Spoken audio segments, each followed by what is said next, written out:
Welcome to the 2-Month Review, a weekly podcast brought to you by Open Letter and 3%, in which we take one long book, break it down section by section, talk about it, analyze it, joke about it, have fun with it. I'm Chad Post from Open Letter Books, and joined as always by Brian Wood, author of Joytime Killbox. Hi, Chad. Thanks for having me on. And a finalist for the best author of Rochester. Oh, my goodness. Who won? Amazing. A lady that self-published a collection of stories that you can't order because the one that seriously. So yeah. Explain this. Right, you're gonna love this.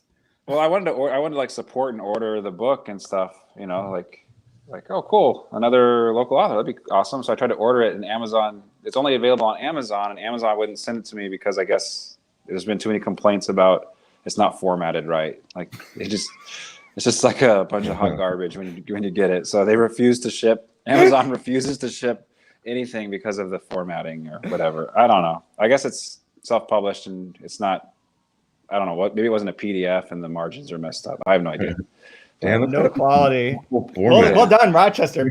Best author of Rochester. Can't buy the book. I lost. Can't figure out how that works. You lost to someone who can't publish an ebook correctly. I know. That's what it happens. It's all right.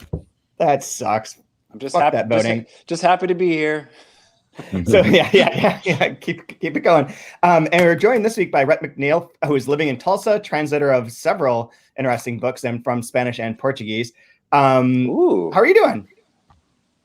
I'm doing well. And you're in Tulsa. The baseball game last night. Oh, you're a Houston fan, aren't you? Yeah, I'm from Houston. Bummed about that, but I think the Stros have got this. They'll avenge your Cardinals.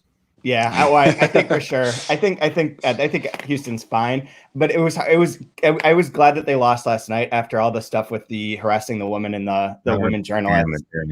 Yeah, that was such a bad thing that I was like, oh, I'm okay with them losing this game because like the Astros got to celebrate for about like 3 minutes after the walk-off before someone fucked it all up. And then you have like some stupid dude turning around and basically defending the ability to sign dudes who commit horrible domestic violence crimes. I mean, it fits in with this book. This sounds like it's just baseball talk, but it's not. It fits in with this book, and that for anyone who doesn't know, Roberto Osuna, I forget what his first name is, was a pitcher for Toronto. He abused his wife. I don't remember all the details of it, but it was very clear and it was very bad.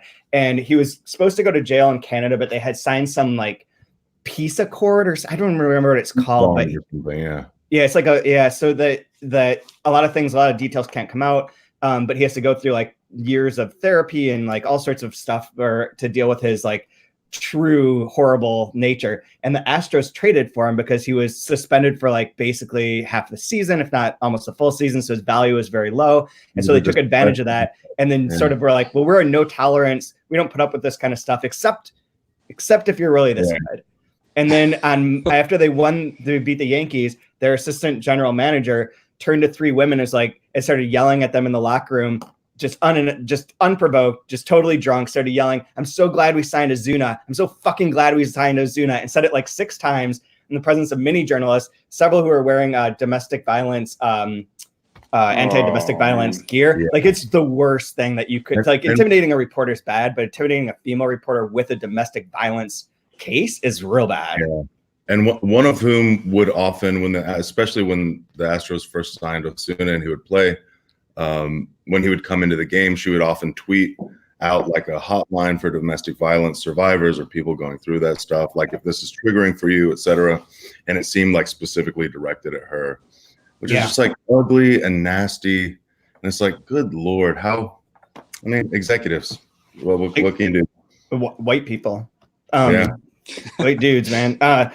So this season, if I haven't said it so far, we're reading Duck's NEWBURYPORT by Lucy Ellmann, 1,000-page book set in Ohio, filled with stories of like violence and male violence and just the general problems in America. And so I thought today would be fun if we started with something. So there's one line on 241 for the section. We're reading up to 270 or 297 for today, but on 241 there's a line about Ohio, and it says the fact that the Ohio State Fair has piglet racing, and it reminded me of two things. One is that when I grew up in Bay City, Michigan, which is basically, you know, Ohio plus, or I guess, I don't know. It's a small little town in the Midwest in Michigan.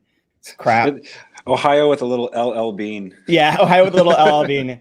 Ohio with a little bit more logging. So in Bay City, we used to have the pig gig every year, and they'd have these commercials. There'd be a big festival where they'd roast pigs and have like old bands that didn't really need to be around anymore touring. So it was like our version of a state fair, but local. And they have like these commercials where they'd sing for the pig gig and be like, give me that, big pig gig, Yahoo Fest 2004. And they would have pig racing, but also pig parachuting. Like they drop piglets out of airplanes with parachutes on them to land in the middle of the pig gig and then fucking roast them and eat them. Oh my God.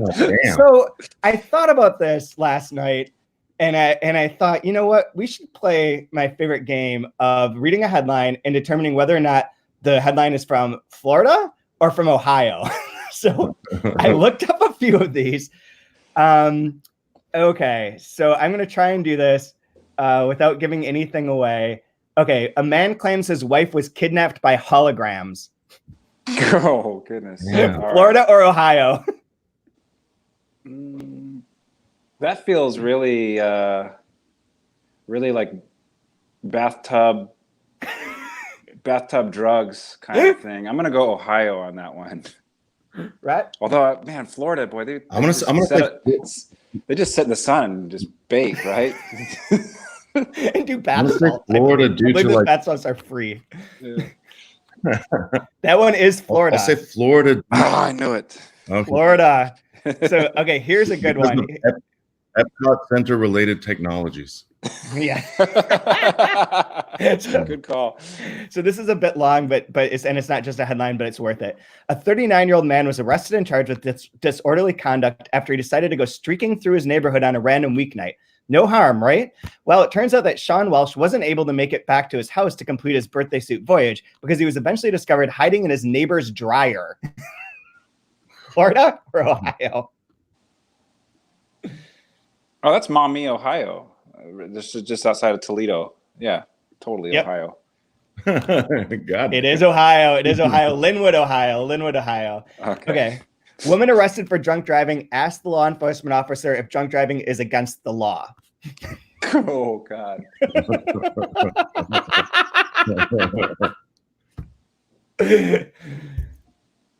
Quick side note. I had a friend one time that he pulled over to follow. He realized he was drunk, so he pulled over and slept in his car, which is still a DUI, right? Because you're in your car.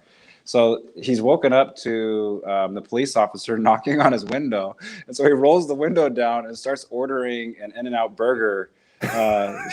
He ordered, so he's on audio and they played it in court of, how do you have proof that he's drunk? He's like, I'd like a cheeseburger and fries, please. It's just like, sir, I'm the police. I'm here to arrest you. Can I get a milkshake too? I'll go Ohio. They really like drinking in Ohio. Yep, that one's Ohio. Let me give you one more. God, there's so many good ones. Let me give you one more. Oh wait, okay, two more. Okay, all right. First one. A man remained in jail Sunday after he was accused of attacking 3 women with a 4-foot sword and a peanut butter sandwich. He used the sword to threaten 2 women, one of them who was pregnant, and then smeared another with peanut butter sandwich before deputies hauled him away. What the hell? Rhett, I'll let you drive on this one. Yeah. In which state would someone attack someone with a peanut butter sandwich? Yeah, this is the bizarre juxtaposition of sword and peanut butter sandwich attack. I'm gonna go Florida, the weirder state. Florida it is. It is. Yeah, I'm with Rhett on that one. Last peanut one. Butter and ninja swords. Blank gun range allows customers to shoot at each other. What? So this segues into the book so well. Which shooting would range have? Where you shoot at each other? Yeah, I can't get any more details beyond just this headline. So, because the website's busted, but that's the headline. That's got to be Florida. That one is Florida. Yeah. That one is Florida. The best thing that I found when I was searching for this though was this article that ran in the letters to the editor section of the Findlay, Ohio Courier, in which someone wrote in complaining that the Ohio buckeye has flowers with both male and female organs on the same tree. And so this person goes on, I couldn't believe it. So I did some research, and sure enough, the science website states that the Ohio buckeye is polymonoecious, bearing both bisexual and male flowers. The buckeye is our state tree, and most of us gladly wear the nickname Buckeyes, but it is shameful and unacceptable that a bisexual tree should represent us. We are flaunting the Holy Bible. I urge everyone to contact the state representative to demand legislation removing the buckeye as our state tree and condemning the use of the term Buckeye as a nickname for residents of Ohio. Does anyone know if carnations are bisexual? It's literally the last line. And then also tying into this book was this headline that came up from today, in which a man hitchhiked from Ohio to Florida to stalk his ex-girlfriend. So that seems like right in keeping with everything. Yeah. So anyways, going on from that fun, what have you been thinking about the book so far? First of all, I love it, and it's so fun to read. And one of the first, and kind of quick for a 1,000-page book, I feel like, or it feels like it goes. I'm a very slow reader generally, and it feels kind of fast for me. But one of the early thoughts was like, oh shit, this is there's just it wasn't so much about this stream of consciousness narration, which I don't think it quite is, but more about this idea of lists. Oh yeah, and it made me think of other authors that are kind of obsessed with lists, like Harry Matthews or Nabokov, some of the Borges stories. And I was like, hell yeah, a 1,000-page list. I'm absolutely here for that. That's interesting. Yeah, I don't know. I love lists, and to like reduce or to make the entire book a giant list of like America, past and present, and flora and fauna and vocabulary words and misspelled vocabulary words, and wondering about those misspellings or wrong definitions. I don't know. It's a book that is absolutely madly in love with words, Yeah. Maybe even less so like the poetic turn of phrase or sentence, but just words themselves. Yeah, absolutely. I have two things that relate to that. One, the list that I marked from this section that was my favorite is on 266, where it says the fact that there have been 1.5 million gun deaths in America since 1968. The fact that the main ways to pass away in America, apart from being shot, are heart attack, pancreatic cancer, car accident, fire, alcohol, drowning in a lake, river, ocean, or swimming pool, gas poisoning, falling off a ladder, a building, or some other structure, plane crash, heat exhaustion, bike crash, getting caught in agricultural machinery, accidental hanging or strangulation, electrocution, storms, electrical storms, being crushed by objects or crushed between objects. The fact that being crushed between objects sounds like my life. Pressing goes on. That was one of my favorite lists from here, is just the list of all the ways that people tend to die. Which is good fun. But what you're saying about the words and being in love with words, one of the two of you should go to page 283. Brian, you should read this. Go to page 283. About 3/4 of the way down, there's a line that on the left that begins 3. It's like World War III. Start right there with the fact that Ben. Sure. The fact that Ben just looked up for me, and sea urchins are not crustaceans or mollusks. They're a whole another kind of thing related to sand dollars. Nothing to do with sea anemones either. Anemones. The fact that I just can't pronounce that word. The fact that I always get it wrong. The fact, like kids do with cinnamon. The fact that anemone is a word you try to avoid ever having to say out loud because you're sure to flub it up. The fact that when I was a kid, I couldn't pronounce a single thing right, and I still can't really, especially when I'm nervous. The fact that I can remember having trouble with stuff like railroad and Sweet William and fragrance, shenanigan, pandemonium, tongue twisters. The fact that no speech therapy helped. The fact that they just gave me more tongue twisters to practice. The fact that sea urchins come in all colors. The fact that maybe they're kind of cross between a plant and an animal, but nobody ever says so. The fact that some man somewhere or other started growing bark right out his legs and arms. And maybe animal and vegetable animals can coexist more than we think. Vegetal. The fact that I hate when music sounds like my kitchen timer. Yeah, I can keep going, but yeah. No, but that whole play with like what you're saying about the words and the love of words, the anemone part, and like the ability of the pronouncing and the way that she's playing around with all that stuff is so fun. Yeah, and that comes into play a few times here with the like the WH right. Over pronunciation of things like what, where, and the way I love the way that she makes you kind of say it, and when you read it out loud, you really have. Again, like going back to Nabokov, that when he does the low li ta, and he makes your tongue make that acrobatic movement to say it the way he wants you to say it. Like there's moments here where you're just so in this narrator's head. It's fantastic. Yeah, it really is. It really is. And this we sometimes try and summarize this, and although this book has like not really a plot, we did leave off last episode talking about how there had been suddenly a plot where she goes out into the world and gets stuck, where her car breaks down, her tire goes flat, and it's stuck at the side of the road, freezing. And then after that short interlude with the cougar point of view, that's like basically a page, and it's just like the cougar hunting with another lion and then getting sick of him. We're back to her voice, and she's been rescued by Jesus, or as she says, Jesus saved me. Jesus saved me, and since Jesus came and saved her. But I had a question for you guys about that. So not the idea of talking about the plot of this book is ridiculous in a lot of ways, except that for this one moment that I was very confused. So it's marked here somewhere. So I was taking this as like that was all happening on that particular morning, right? Everything that's been happening in the book has been in the same time period, right? Yeah. She's making the cinnamon rolls, and then the kids get up. Et cetera, et cetera. Right. So then on page 280, it says, okay, so where do I want to start? Okay, so Brian, I was saying that like everything, my assumption is that everything's been taking place the same morning, right? That the same morning that the book set in, she drives out to deliver her pies, the car breaks down, and then she gets rescued by Jesus/Jesus. But getting your tire fixed by a guy called Jesus is just not something a person can keep bottled up for long. Bozo the Clown, Tiffany Trump, the fact that for a few days after, I couldn't remember what day it was, the fact that I kept having to check, the fact that I was sort of disoriented, the fact that maybe a bit of my brain froze, chill brain, the fact that it's supposed to be good for your brain, the fact that if you have a brain injury, they chill your whole head to stop the swelling.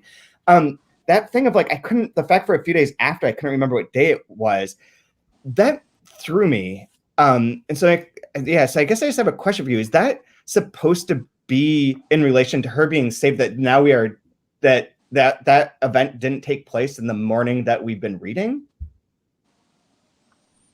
I don't think so. I don't know what the time is, to be honest with you. I'm just kind of lost and adrift in it. So I haven't worried about that at all. Just sometimes you get kind of, for me, I get like hypnotized by the rhythm and the flow, and kind of just like, again, like going along the ride on a stream, and then it's like, oh, we're in a car stranded now. That's weird, because there was no, there's not that typical realism of, I took the pies out to the car, I got into the car, I turned the ignition, I drove out it's just, you're on the road all of a sudden, and then you're saved all of a sudden. It's just happens. So yeah, I haven't been able to really keep track of time or when the time is at all. I just didn't even think. I don't care either, though. It's weird. Yeah, I didn't either. I just didn't think it.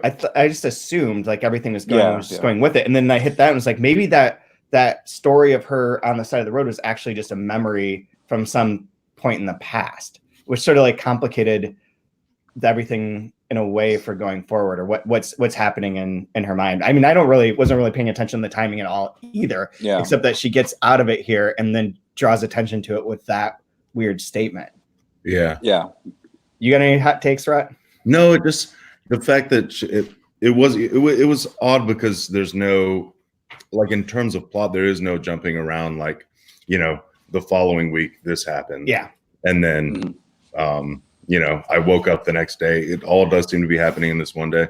But this one point where it kind of jumps ahead, and when she says for a few days after, instead of narrating the present day, what happened a few days after is that she couldn't remember what day it was. This, in other words, like this, what seems to be this one day is kind of like a day of days. Yeah. You know, Yeah. a moment of moments, like all the thoughts, all of contemporary culture, you know. That sort of relates to what Brian and I were talking about after you taught your class the other day, or last week, and we're talking about the book and how long it is and how much stuff is in here.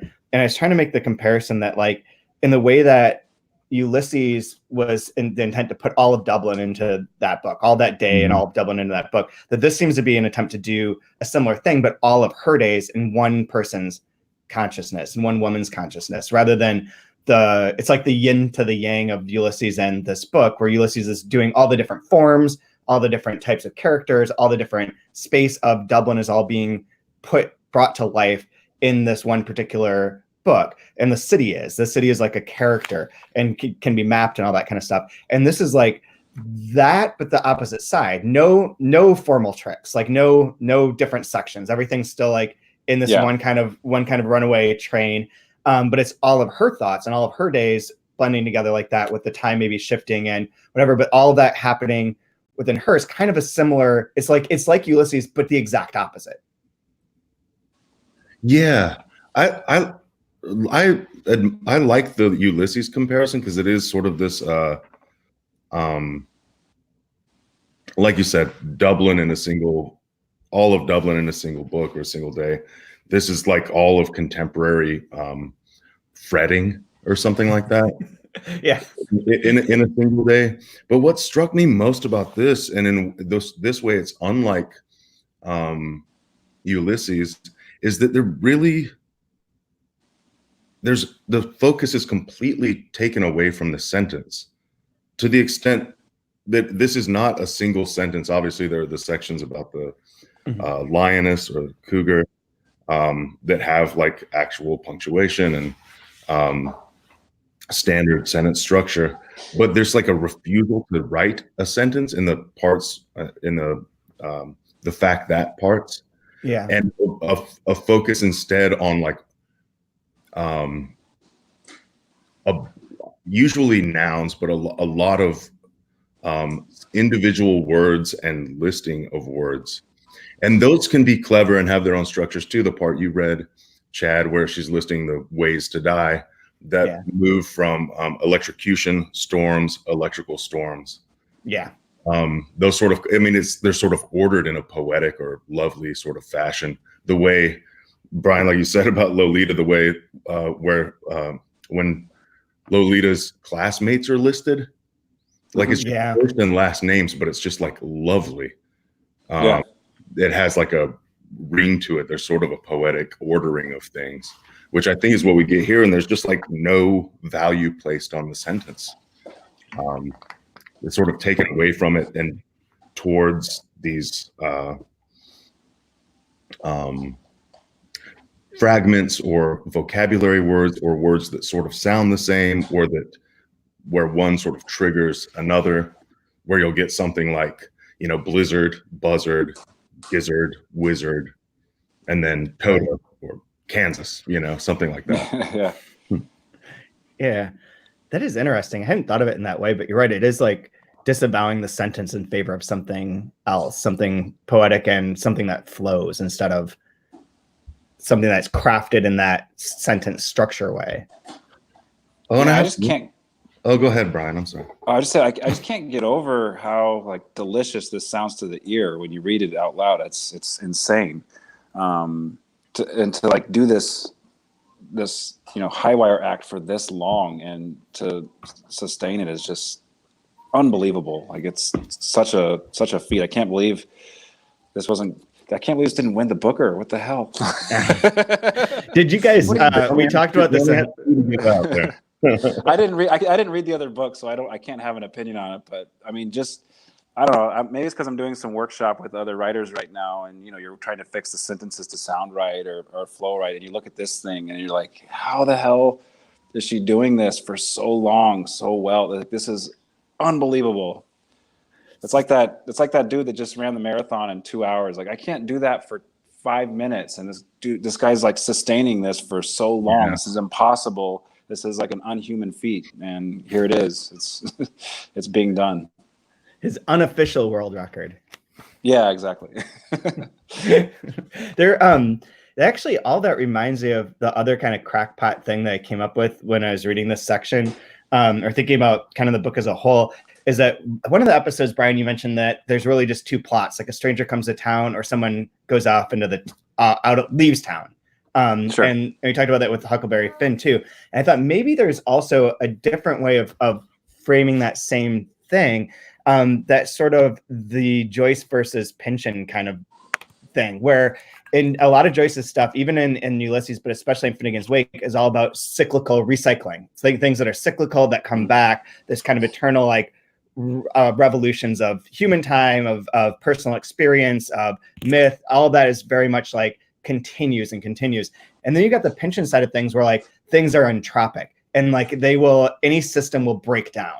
And like the physics of that are obviously like one of the main laws of thermodynamics, but like the idea that within relations and within the human brain or within a society, it will tend towards chaos and towards like a flattening. And this book in some ways seems to be those two things. So like, there's a cyclicalness of like, this is just her morning, these are just her days of her life. At the same time that there's this feeling of like, is this all going to fall apart? So when you mentioned the High Wire Act and her doing this, like her car breaking down, it seemed to me sort of almost metaphorical for like, we're going to leave this one space of the kitchen and then like everything falls into this chaos or into this entropic moment. And then maybe this book is sort of is like asking that question in some sense of like, can this mind continue to do this day after day? Or is it going to like, by being in your head in the solipsistic world, is that going to lead to like a breakdown? And like some of the things that are in here are like of whatever would be like a chaotic entropic moment. Like some of the things in here that she mentions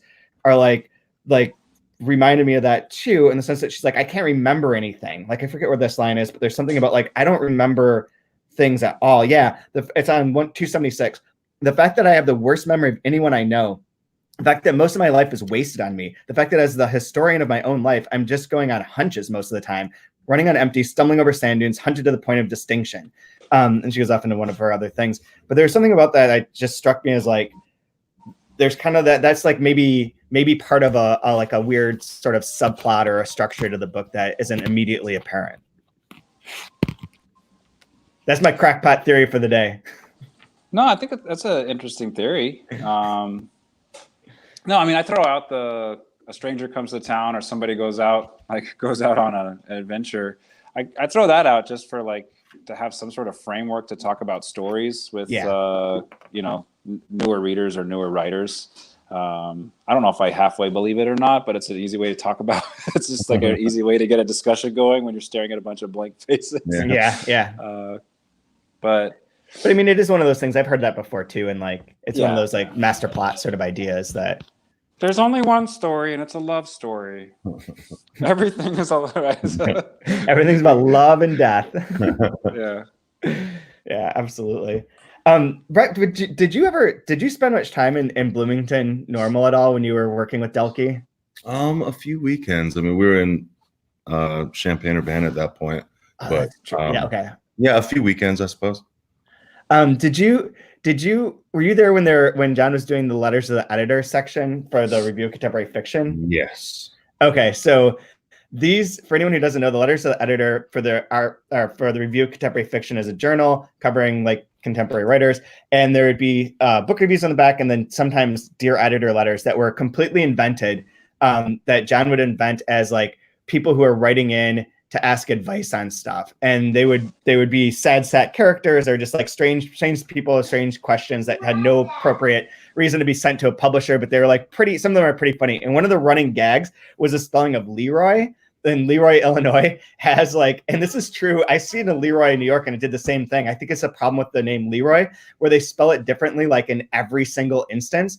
And on page 291, I immediately thought of this because it had it says something about Leroy, Leroy, and then it's spelled in 3 different ways. And like there was, and one of the gags in the letters to the editor was related to this, because there were signs outside of Leroy would be LE space ROY, and then be all one word with like lowercase on the next sign to their town. Like, their town had no consistency. It was wonderful. But I wondered if you had encountered that when you're down there. It's one of those things that once you see it, you can't ever unthink it.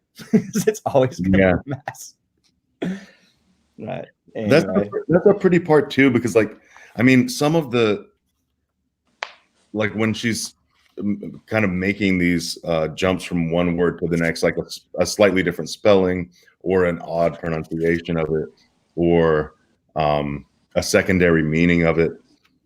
Sometimes the connections, like there's a jump that I can't make intellectually. Like I don't understand the connection between the two.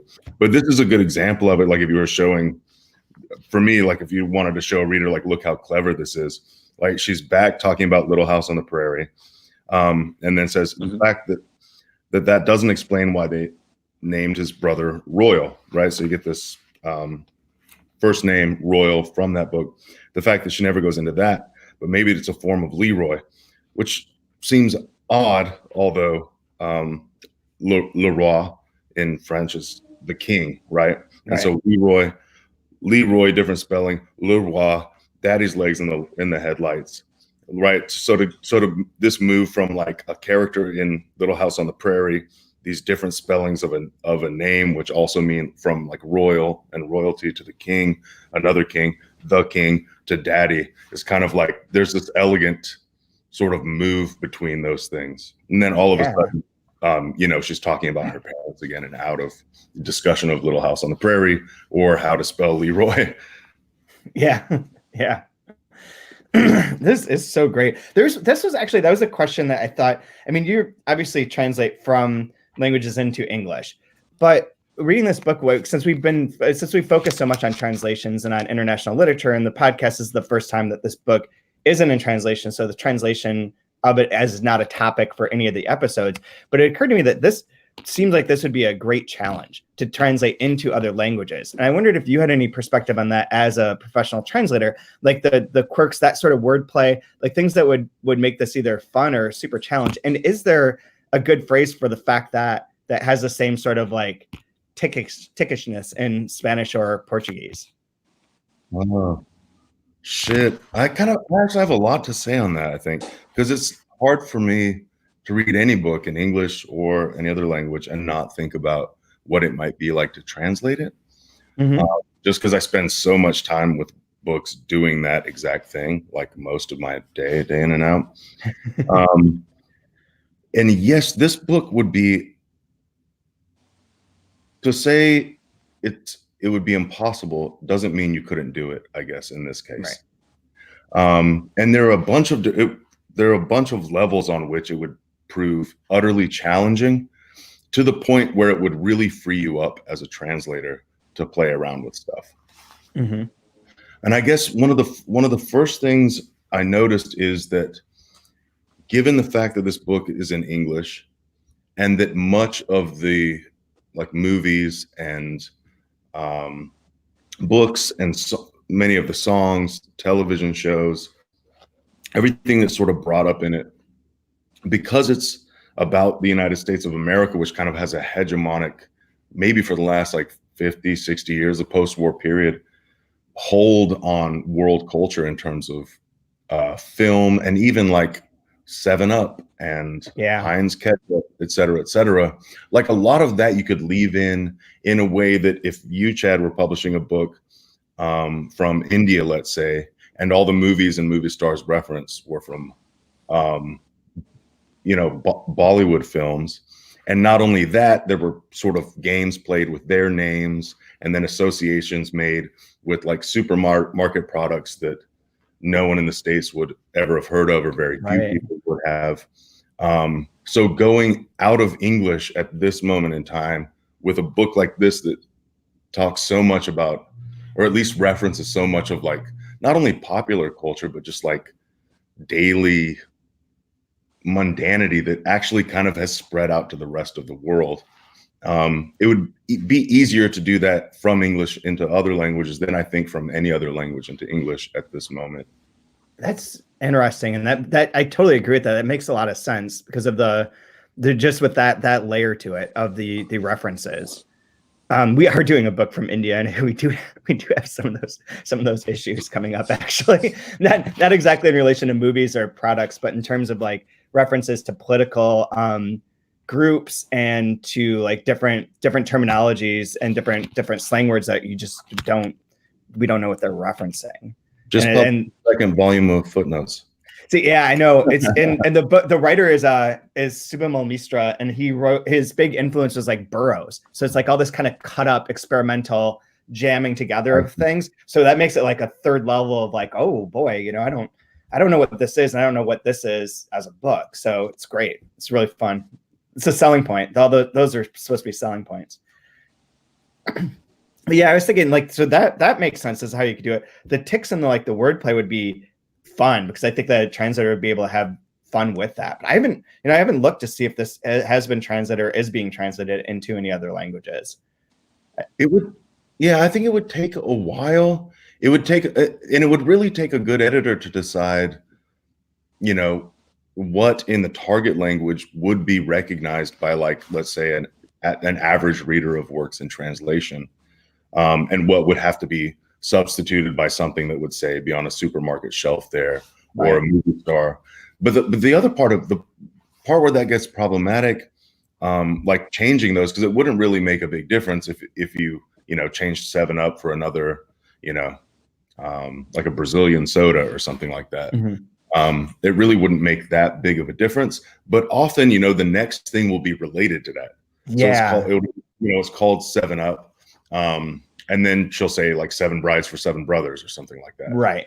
And so like those relationships would be messed up. And especially when she uses like alliteration or consonants to get from like a blizzard through that to like a buzzard and a wizard, and from the wizard to like Toto and the Wizard of Oz or something.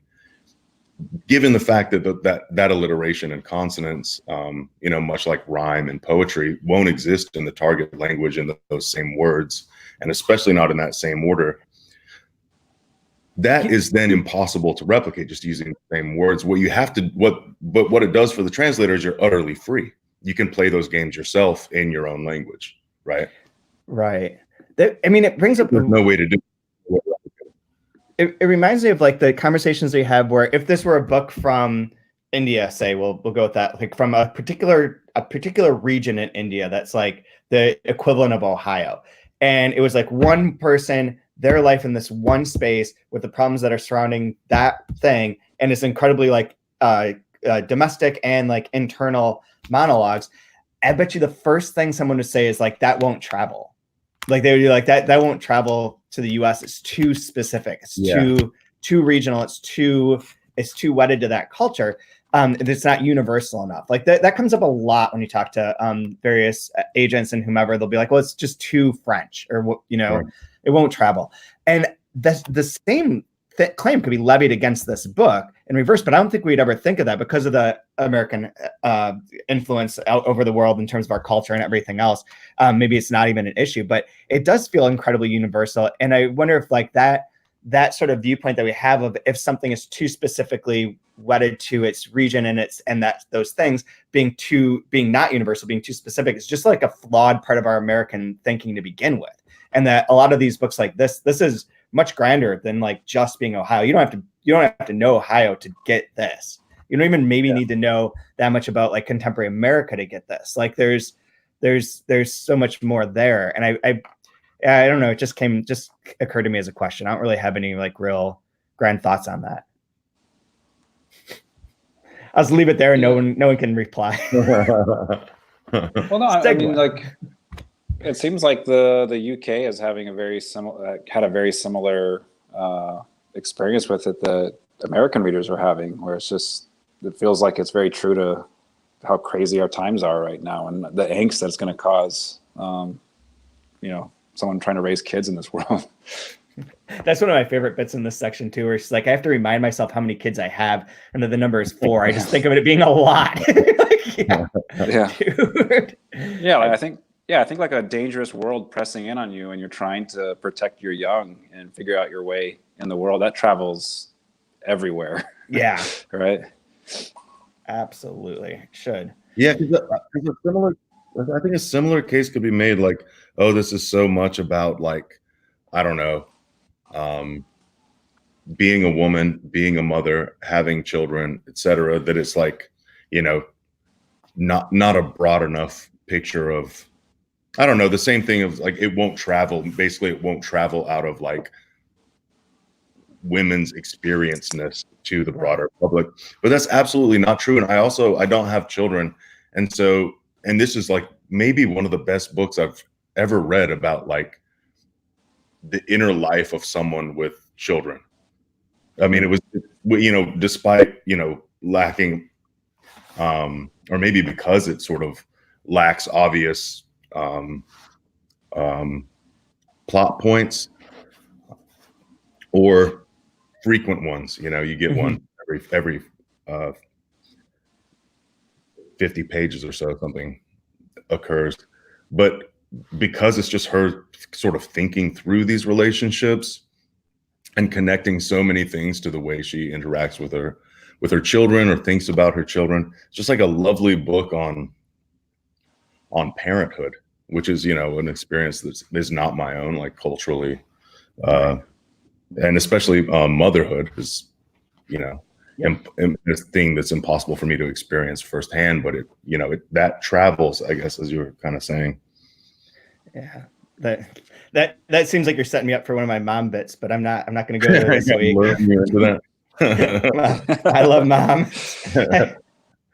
Chad loves moms.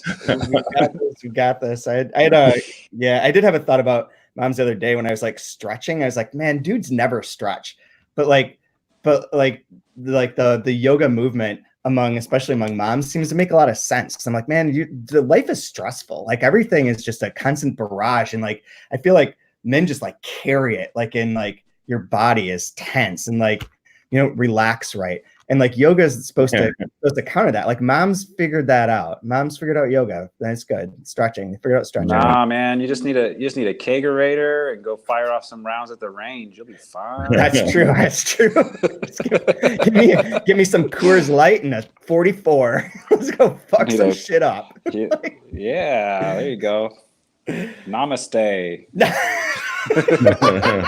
Gonna go to Florida where you can shoot at each other on the range because why not?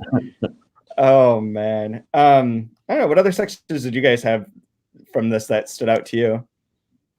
Or that I was interested in the very beginning when we get the first the lioness mating, or the memory of the lioness mating. It's interesting. I felt like the narrator has been super restrained with not being vulgar the entire throughout all of her thoughts. She's like always trying to oh, I shouldn't be so negative, take the high road. And then in this part, when she finally gives in to the other mountain lion, there's this great line where she's at her urging, he clung to her until she was all fuck. Yep. Right, which is I've never heard it used like that. That was awesome. I underlined that. That was really cool. But then just beneath that, they were entwined all day, not like coyotes. Coyotes fuck on the mountainside in great hurry. They fuck wherever it's like not but the repetition of fuck in here really stood out to me because it had been so just the clean language of like no you say Djibouti, you don't say a bad word or whatever. And then I like here where it's just kind of giving into like this primal raw language. Yeah. As if there's like a contrast between the animalistic natural side of things and her kind of keeping control and not letting her mind say that. So she does say, I mean, she says anal sex twice in this section, and both times is like, don't think about that. Like that's no good. And I thought there's also like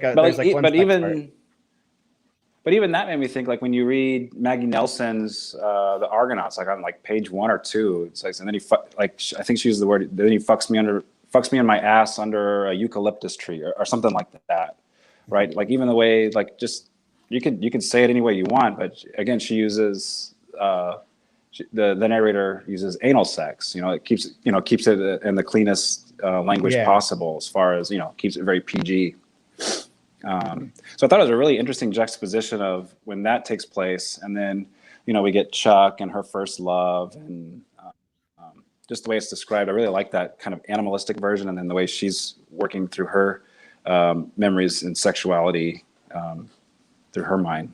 That stood out to me in this section. In a way, isn't that like so the you mentioned that there's, and I've mentioned it too, that there's a lack of plot. There's no like forward, like she gets stuck in the snow, she's going to get saved. This may have happened not even on this current day. But there are little plot things in a sense, but they're all backwards. So like finding out about her first love, finding out about Frank, finding out about what happened with her mom dying, finding out about the attempted rape in Italy, finding out like how they went to and lived in England for a time and their studies. Like the plots are being sort of developed, but they're all retrospectively being developed. Like if you could take a woman's life as a subject of a book and tell her story chronologically and make it a plotted novel, and instead you're taking the story of a woman's life and making it what this moment is right now under these circumstances, and the rest and all the things that came to that moment are in her mind at all points in time, or in her mind at points in time throughout the course of these days. All that stuff kind of is still there, and shows like the importance of like the both dramatic events like her mom dying and losing her father too, and also like the non-important events like the stuff that she has about just like the bee in bread loaf, like things that are like little things that her memory latches onto. But it creates like you could restructure this, I guess, into like a conventional thing, and not doing that allows it to be much more powerful. That was all meaningless statement shit that I was saying, but you know what I meant, I think. I ran out of steam there. I entropied. I was out there. I got out, and then it just like all fell apart. That's like when you're driving on like a toll road, and you're like, I could probably wait one more exit to get gas. And then as soon as you pass it, it's like 26 miles. And the next exit, you're like, oh fuck. Yeah. Let's ride this out. Let's go. I'll make it. I'm gonna make it. Where's my exit? Exactly. I should have gotten off right there. Damn it. I always do that. I do it all the time. Yeah. I'm always testing. I don't know. The other thing that came to mind, like this book seems to have everything in it. Like everything exists in this book. This thing about the fact that squirrel has to be one of the weirdest words, where she's talking about spelling things and saying things and how the kids can't pronounce things right. I saw that, read that line, and was like, oh my God, I had this memory of being in kindergarten, and there's this girl that I had like a kindergarten crush on, and she made fun of me because I couldn't spell squirrel. Like I just couldn't figure out where if it was 2 R's, I couldn't do it. And so like she dismissed me. I couldn't, because I was a bad speller. I was not worthy of a kindergarten crush. Fucking squirrels. Fuck that word. They're just rats with fluffy tails. They're not that cute. If you shave their tail, they're not cute at all.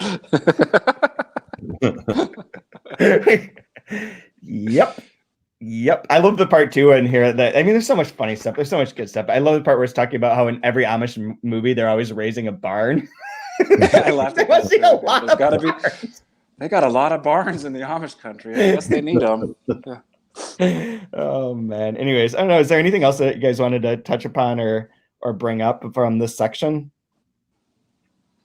I'm good myself. I did want to say that what struck me early on, I mean, this is for this section and throughout the book, is so you all know this book. I read it in high school, and it was like kind of meaningful to me, and then it later seemed like nonsensical and not very useful. The Elements of Style by Strunk and Wyatt. Yeah. You know that book? Okay, yeah. So in there, and this always sort of stuck with me.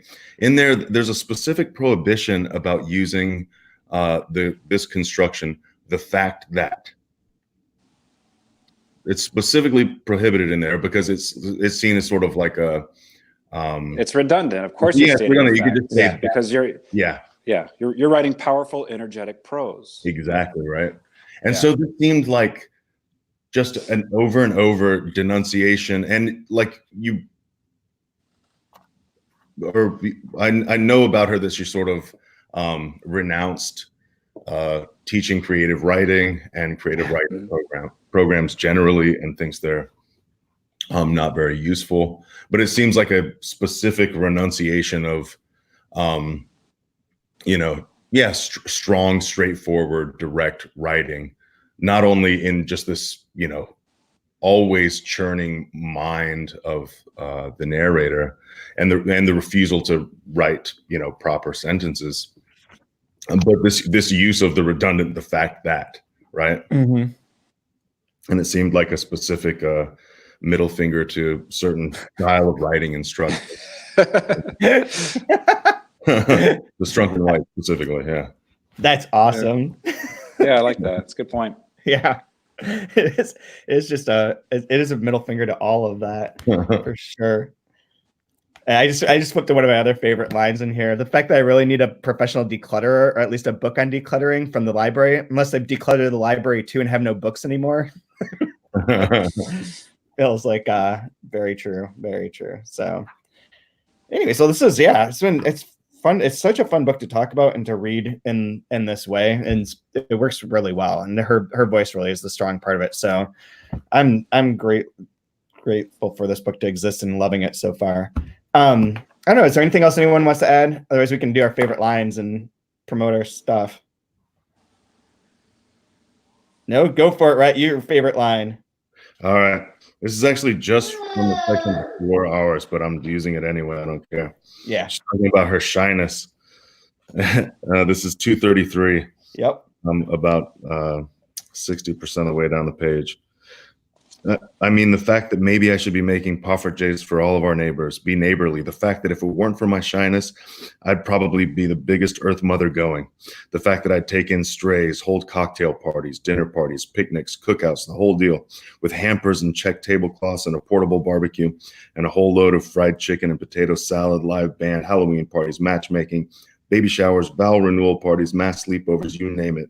Nurse the sick, chauffeur everybody else's kids to school, run a stall at the farmer's market, sell eggs door to door, make pies and poffertjes for everybody in sight, no middlemen, talk suicides down from precipices, grab toddlers out of harm's way when they wander lost on busy roads. The fact that I'd happily just do just about anything for people, anything, even spend time with them if they just stop hurting my feelings.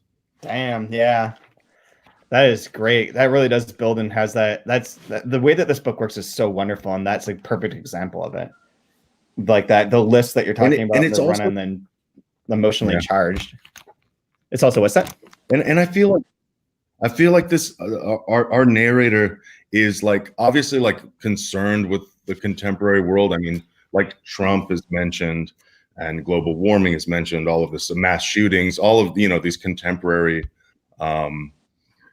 ethical or moral or political problems are mentioned, but she's not a downer in a way. You know, it's like a fascinating mind. And so even her thinking through those things is really beautiful to watch. And then you get these moments too. This part here is about her being shy and about being, you know, timid around other people or getting hurt feelings. But that combined with this like effervescent desire to like do everything, to be the biggest earth mother going, throwing parties, talking suicides down from precipices. You know, this book is like never a bummer. It never feels like, you know, just pure fretting or contemporary pessimism. It's like, it's everything. I don't know. Yeah. Contains multitudes, as I said. Yeah, that's true. I'm going to do my favorite line because it ties into yours is on 242. The fact that there are TED Talks on how great shyness is, but I forget why. The fact that I don't even know why there are TED Talks.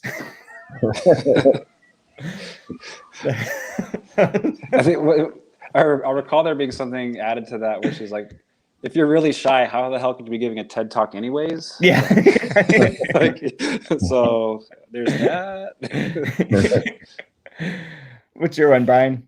I'll do mine on 246, and I'm thinking about reading this one, and I'm thinking about that idea of like a middle finger to those writing rules and Strunk and White, and this is how you and workshops.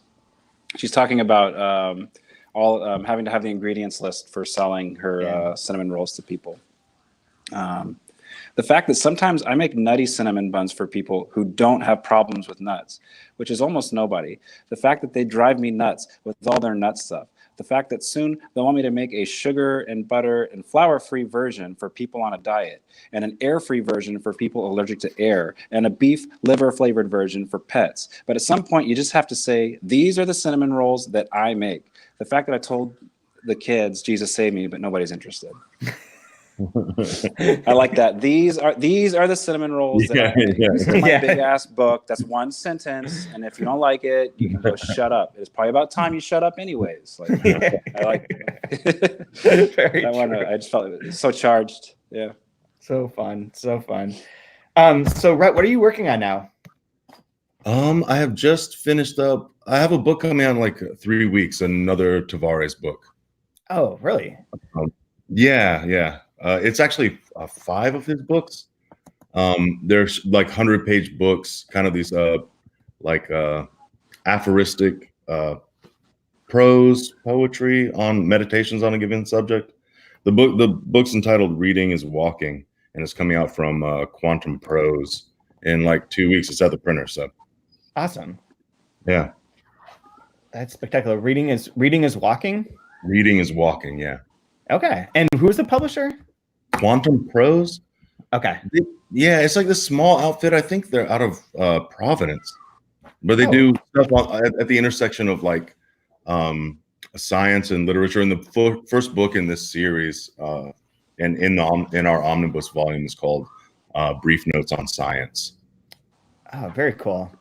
I really like Tavares a lot. So. Yeah, if you like Tavares, this is like, I don't know. It's still him, and I think he's better when he's almost writing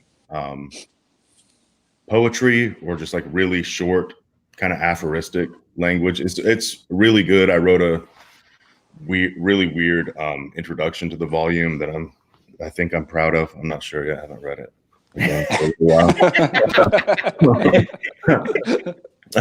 But sold with confidence. Yeah. I tried to ape his style a little bit, and which is fun because I'm writing in his voice all the time anyway. Yeah. Yeah. So I've got that coming out soon. Looking at, I don't know. I've got like a dozen books on the back burner translation. Oh, wow. A lot. How's Tulsa? Oh man, I love it here. It's really great. The Sandlot baseball season is coming to an end. We have a game in Marfa the first weekend in November, so we'll be down in Texas. That's awesome. And the Artist Fellowship is really rad. I gave a reading last night, and it's a cool community here. Oh, when I was I drove out to Norman, Oklahoma for the Newstat Prize announcement. Oh, great. Last week. I don't know if you saw Ismail Kadare's next year's recipient. Yeah. That's spectacular. That's really great. Cool. I love it. Really cool. Thanks for asking. Brian, do you have anything you want to promote? The short story collection's out. It's called Joy Time Killbox, and it's available wherever books are sold. If you're a good literary citizen, go to your local bookstore and ask them to order it, and that'd be a cool way to get it. Yep, go for it. It's great. It's spectacular. Should have won Book of Rochester for this year. Yeah, whatever. We have, if anyone's listening and wants to help support Open Letter, we have our annual celebration / gala on November 10th. It's a Sunday night. It'll be here in Rochester. Tickets are either $25 where you get one Open Letter book and appetizers, or $100 where you get 5 books and appetizers. If you're not in Rochester, which most of you are not, you can always support it by buying a ticket and just making a note in the comments field that you'd like to give it to a student or someone else who could otherwise not attend, and we will give out those tickets to local students. Or you could just make a one-time donation through the website. But that's a great way to support Open Letter. It's our only fundraising event that we do publicly, like big fundraising event every year is this celebration. I mean, hopefully at some point I'll be emailing all of you who listen a billion times asking you to support various things. But for now, we really just do this. So buy a ticket, please. That's my pitch. Otherwise, you can always find us at open_letter or Open Letter Books on Instagram or all those places like that. And I'm always Chad W. post on everything. So guess anyone have anything you want to add? I think we're done. I think that's go Astros. I don't know. Yeah, go There we go. Thank you, Brian. Go Astros with that caveat. Oh man.